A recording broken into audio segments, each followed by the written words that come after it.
Hello, welcome to today's episode of Name That Social Prejudice. Today's theme is Mean Girls. We have two teams competing for today's prize. Well, let's get started. Here's the first clip. So if you're from Africa, why are you white?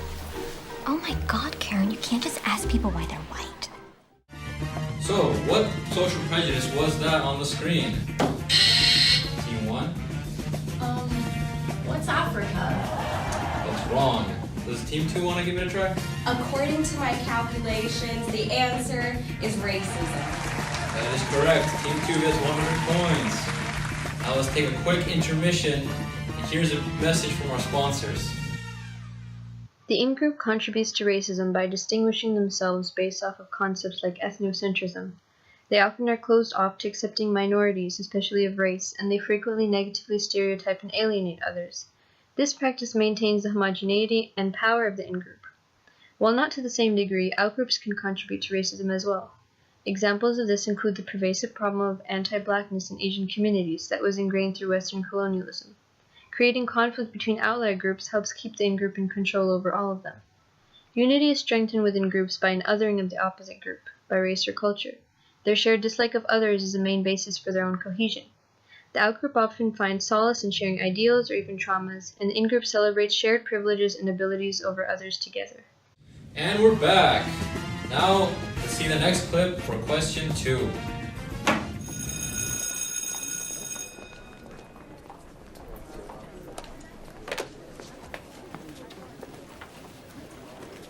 Is that your natural hair color? Yeah, It's gorgeous. thank you. See, this is the color I want. This is Damien. He's almost too gay to function. Nice to meet you.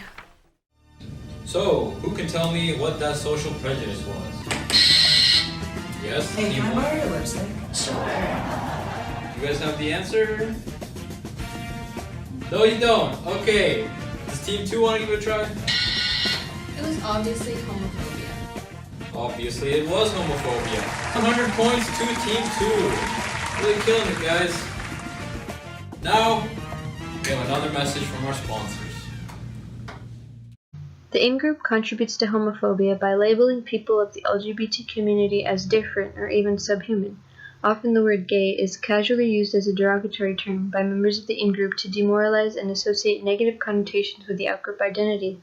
In fear of violence enacted against them, outgroup members will often quietly take the abuse, and in-group members will then capitalize on their slangs and culture while simultaneously oppressing them. For the in-group, maintaining distance and distinction from the LGBT community means being able to keep their own identities safe from being grouped with something they deem different or undesirable, and exercising rights and freedoms together the outgroup may not have.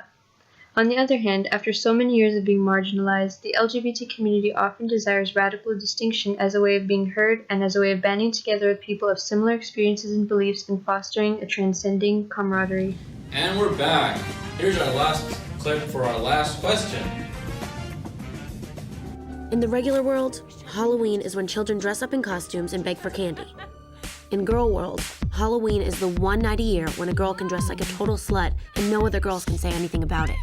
The hardcore girls just wear lingerie and some form of animal ears. Doesn't she look great, honey?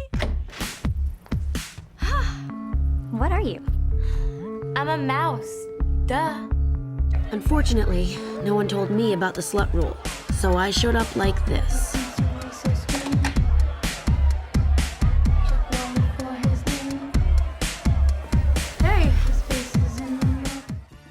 So, which team can name that social prejudice? Team 1? That outfit was so not veg. No, it wasn't. Does Team 2 have an answer? That's a classic example of sexism. That is correct. Sexism was the answer. Team 2 gets 100 points. Team 1 is not looking so good. Here is our final ad from our sponsors. Although the in-group is completely comprised of women, they still continue to be one of the biggest perpetrators of sexism in the movie towards each other and towards others. This helps us understand that while in one context, the plastics are the in-group, there are bigger and more powerful individuals even the in-group members fall victim to. They slut-shame each other, but let Shane, the guy, go off scot-free when he is caught sleeping around. This double standard is only exacerbated by the in-group to their own detriment, unbeknownst to them. Oftentimes, we will see women, even women who are in the same social groups, bring each other down or compete with each other to win the favor of a man. This is a prime example of how, depending on context, the in-groups and out-groups of society both have a hand in perpetuating this prejudice. Unity through distinction between in and out groups is adopted by strict sets of rules that the group often follows, as we see with the plastics not dating anyone else's exes, as well as looking out for each other and valuing the group over their individual interests. Both in and out groups pose threats to each other, and maintaining strict codes to keep members in check ensures that members are united and thereby protected. Large group dynamics reinforce sexism, as well as homophobia and racism, and any type of prejudice. Social identity theory holds that at any time there are groups, especially larger ones, people will tend to identify with and assume the characteristics of their own party, in this case, gender, while projecting negative characteristics onto others. This is pessimistic, but the theory basically explains why larger numbers of people in the group correlates with the development of prejudice, stereotypes, and discrimination. Now we're back to the last question. Winner takes all. The question is, what is today's show's theme? Who can answer? Team 1? Well, it's like whenever people sit with us at lunch. So we have set rules in the group.